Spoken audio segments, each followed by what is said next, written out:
Your Uncle Bill was born when I was 10 years old. Okay, I thought you were older No, than him, but okay. He's 10 years younger than I was. And he was not an easy baby because he couldn't drink milk. He had to have Molsoy. And his stomach was bothering him all the time. What's Molsoy? It's a substitute for milk. Okay, like formula. Yeah. Okay. But it's yucky. And Did he like it? Did he eat it? He didn't mind it. Okay. It was the only thing he was getting. Mother couldn't nurse him, so anyway, he was getting all the attention. Of course, I had always had it all. I mean, I've been the only child for 10 years. Yeah. And so he was such a fussy baby that Mom spent all her time with him. And then, wasn't too many years later, maybe a year or two later, we went to the lake one time, and that was the time that I became a woman. Okay, yeah. While we were at the lake. And then as he grew, he toddled around behind me.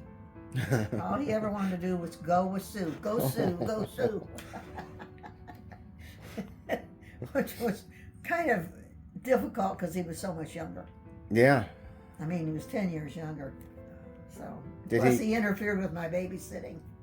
Oh. Sometimes I had to babysit him, and I couldn't take a paying job, which I got all of 50 cents an hour for if I was lucky. That was a lot of money back then. I know. Back in the, 40s? Late 40s? Now, come on. He was born in 47. Yeah. Well, early 50s. I didn't start early 50s. babysitting early 50s. until I was... I thought you started babysitting at like 12 or 13 years old. I was 12. Well, that's like 1950. Yeah. Okay. Then late 40s, early 50s. Oh, shoot. That was an interesting thing, too. I babysat mostly for the people down the street, and their kids were real easy to babysit. This on Thoman? Yeah, this was when we lived on Thoman. Okay. I never lived anyplace else until we do except on Thoman. Okay. Because when we got married, we were going to move to Tiffin.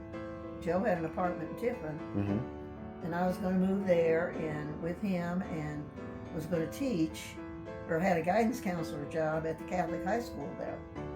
And then while we were on our honeymoon, which that's another story, one at a time, we got the call from Northern. Marv called and asked Joe if he'd like to come be an assistant coach to Larry Michael, the basketball coach. And so I never stayed in the apartment in Tiffin. Okay. I had to resign my job, and we had to move again because he had not had that apartment. What was Dad doing in Tiffin? In Tiffin, he was at a high school. What was the high school's name? I can't remember the name of that high school. It's not the one where you taught Jim McPike. No, that was earlier. That was earlier. Okay. That was at Burnham Jr. It's okay. I don't remember what the name of it was because it was another consolidation. And it had just consolidated. And those consolidations were tough to work in because the kids had always been competitive with each other. And now all of a sudden they're expected to play together. Yeah. And it didn't really work out too well. Okay.